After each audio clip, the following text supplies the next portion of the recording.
This is Linda from Lilybug's Library, and coming to you today with my October TBR. And as you might be able to tell, I have a terrible cold. We got back from down south a couple of days ago. Unfortunately, my father-in-law passed, and now my husband's stepmother is in the hospital and with some health problems as well. So it was not an easy trip, and then with all the back pain and different things that I have, it made it even more challenging. Um, so anyway, got home and last night I started getting this whatever it is, this cold, and I checked for COVID. It's not that, so I'm thankful for that at least. But anyway, enough of my issues. Let's talk about October. So I've got my little pumpkin lights up and a few pumpkins on the mantle. Nothing too spooky yet because we still have Thanksgiving here on this coming weekend. So I kind of try to transition a little between Thanksgiving and Halloween. But I do have my list. So I'll tell you about the two that I've just finished as best I can because I'm not great with remembering the names of characters, but we'll see how otherwise I can remember the story. So one of them was Payback's a Witch, which it was pretty good. It was this woman who she hooks up with this boyfriend, and she has been seeing him for a while, and then all of a sudden she starts finding out about his ex-girlfriend, and it turns out that his ex kind of kept him with her through the use of spells, and as time goes on, she realizes that she's having all these bad things happen to her, and they're blaming it on the ex-girlfriend. And she ends up finding out that she too is a witch, so it's kind of a battle between the two of them. Um, it was not, I think it was supposed to be a cozy, but it didn't really feel very cozy to me. It was, yeah, it was just okay. And the way the ending on it, I thought was um, a little too much of a quick wrap up without really explaining much. So I give it probably 3 stars. The next one that I just finished, and neither one of these were on my list, but it just turned out that way. I was looking for things to listen to and to read while we were gone. Um, so the next one was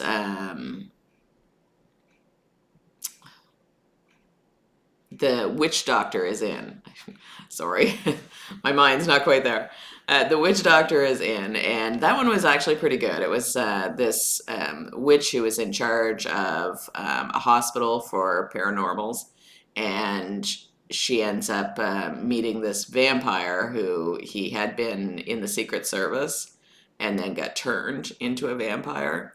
So it's the relationship between them and trying to find out what's going on in the hospital because, things keep going missing. So it was more like a cozy romance. And so that part was good. And I would probably give it 3.5 to 4 stars. And then we start into the ones that I'm not finished yet. So the first one is Candy Corn Murder, and sorry if I keep looking down, I've got some notes here. And it says Lucy is excited because Halloween is coming to Tinker's Cove, and she's covering the giant pumpkin fest. And her husband and his friend are working on their catapult, and then her husband is found dead, and her husband's friend is found dead, and her husband's a suspect. But the whole thing sounds very cozy. There's like a giant pumpkin fest. They're gonna have like a pumpkin boat regatta and a pumpkin weigh-in, and then they're gonna kind of catapult pumpkins at things, and so it sounds like it'd be really cozy and fun. The next one was It's Your Party, Die If You Want To. And Liv is a party planner, and she's too busy to feel festive. So the Riverboat Gambler Engagement Party and Murder Mystery Dinner is at the annual businesswoman's retreat.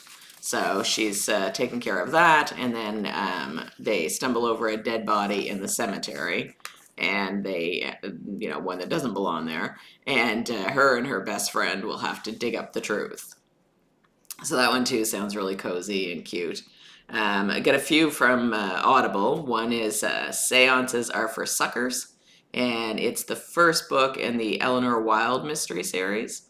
And it says fake medium Eleanor will investigate anything for a fee. Nicholas Hartford II has flown her all the way to England, where his estate is haunted. He's sure that it's a crock, but his mother thinks that she's real. And so when an actual dead body appears, she's going to actually need to solve a real murder, even though she's not actually a psychic or a medium.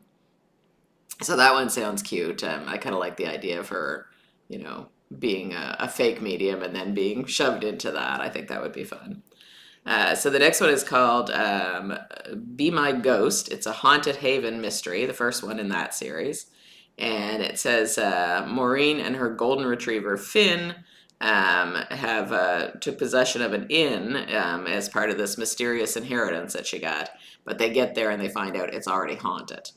It's already possessed. So she finds a dead body on her property, and it talks about how Finn had flunked out of dog school. So that's how she ended up with him, which I thought was kind of cute. So I don't know if Finn talks in it or not, but it sounds kind of fun. One that I've started on Audible so far, I'm really enjoying it. It's called The Vampire Knitting Club, and it's the first one in that series. And it's talking about how Lucy travels to Oxford to visit her grandmother. And then when she gets there, she discovers her grandmother is deceased and she has inherited the knitting shop.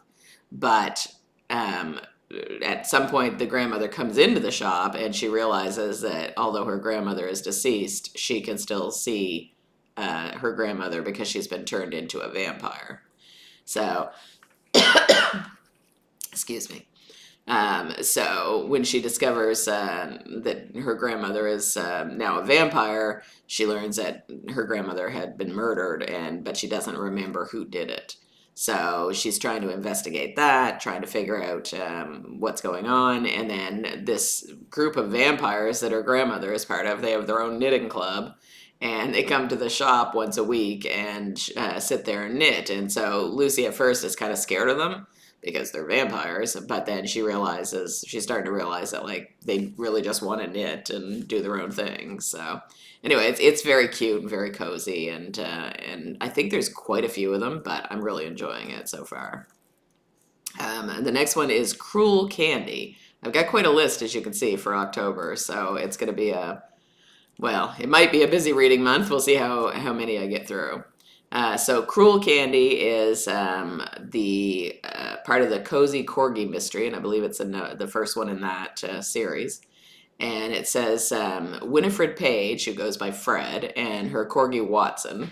It's not actually a Halloween cozy, but it talks about candy and different things, and it felt Halloween-y to me in a way.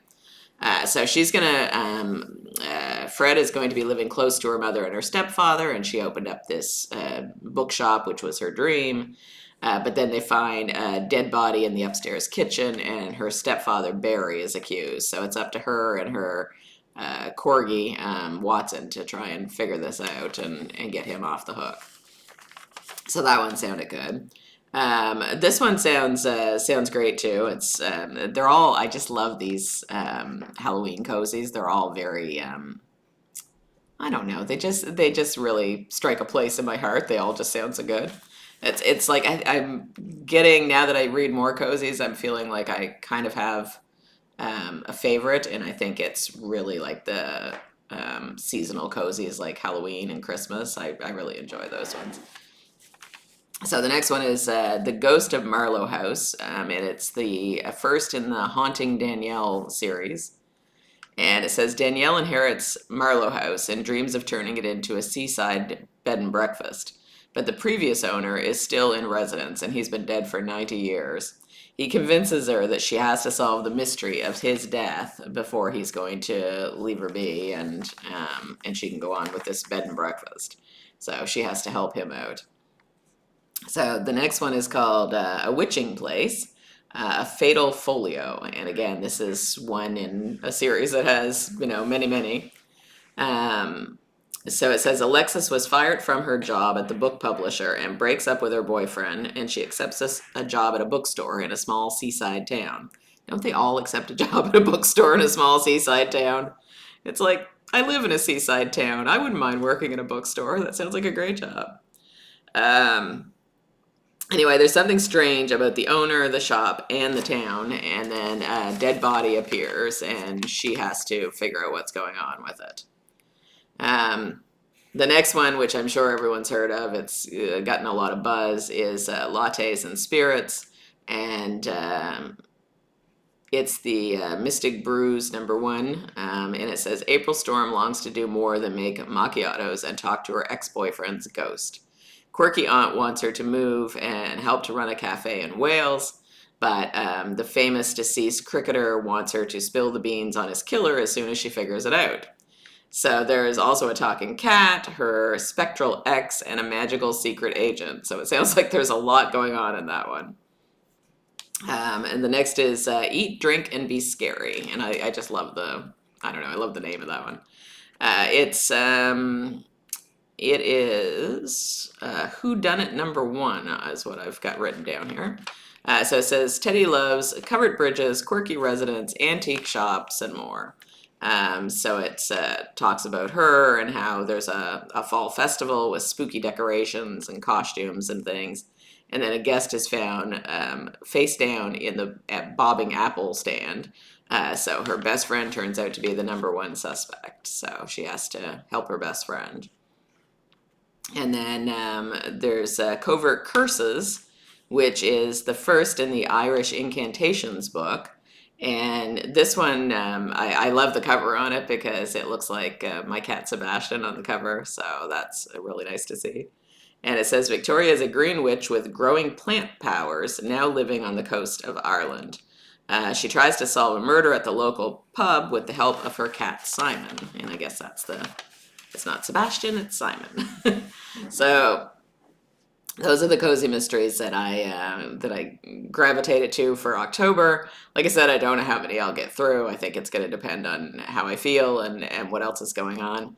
But I'm looking forward to it. I always think Halloween and everything that goes with it is so much fun.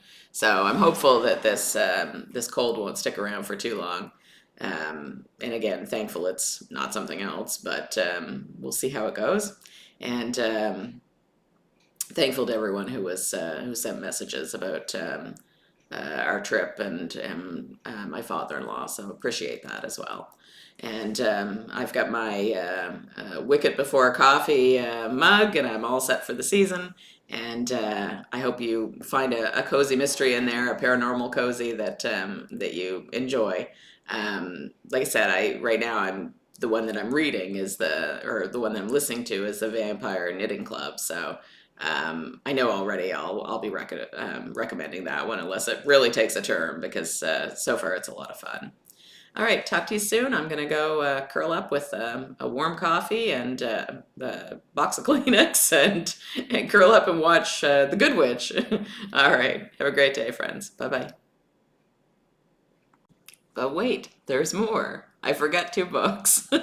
So they are both from NetGalley, and one of them is called Murders of a Feather, and it's about this vet. Her name is Kate, and she is ended up investigating. She's going to be investigating these 2 murders that happen, and so far she's just starting to discover that they were murders and trying to figure out all that. And there's she has a assistant, I guess, vet who is helping her, and they're pretty close. And then there's her secretary in the office who is she's the sister-in-law of the local police chief, so they're getting a little bit of extra information in the background because She has a little bit of an inside scoop there. And so they're trying to figure out these murders that have happened. And there's also a large animal vet who she has kind of been having not a romance yet, it's more just a friendship. She thinks he's married with kids. I don't know. I have a feeling she may have the wrong vet, but we'll see. We'll see where that goes. I'm assuming if they're doing some kind of a little romance, that's probably not the case. So, but so far it's been really good. And then the other one is I could have the title mixed up, but I believe it's Holmes, Miss Marple, and Poe Investigations, and it is by James Patterson, who I really enjoy a lot of his things. And so this one is these three people whose last names are Holmes, Poe, and Marple, and they joined together to form this PI association. And one of them, I believe, I keep getting Poe and Holmes mixed up, but I believe it's Poe, I think. Maybe it's Holmes. I'm not sure. One of them has something that makes it so he has a really intense sense of smell. So he can smell like a decomposing body, or he can smell, all kinds of different clues that he can pick up that most people couldn't. And Marple is very intense, very kind of methodical about everything. So she picks up, clues based on those sort of things.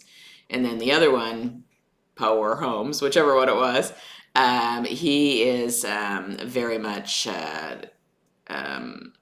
into like the occult and how he can. He has a lot of different things that he brings to it as well. So anyway, so far it's really good. The characters are great. There seems to be a few mysteries going on. It's not a cozy mystery, of course, because it is Patterson, but not really. It's not really gruesome either. But there seems to be two or three different mysteries, and we're kind of wondering if they're going to all come together, or if we're talking about separate mysteries. And right now we don't know. So anyway, I'll review those ones later on, of course. But so far they're both really good. And I can't say, I believe the James Patterson one comes out near the end of this year or the first part of next year. I'll let you know when I do a full video on it, exactly when it comes out. And then Birds of a Feather as well doesn't come out for a little while. So anyway, I just thought of those ones and figured I better mention those too. All right. Talk to you soon, friends. Bye-bye.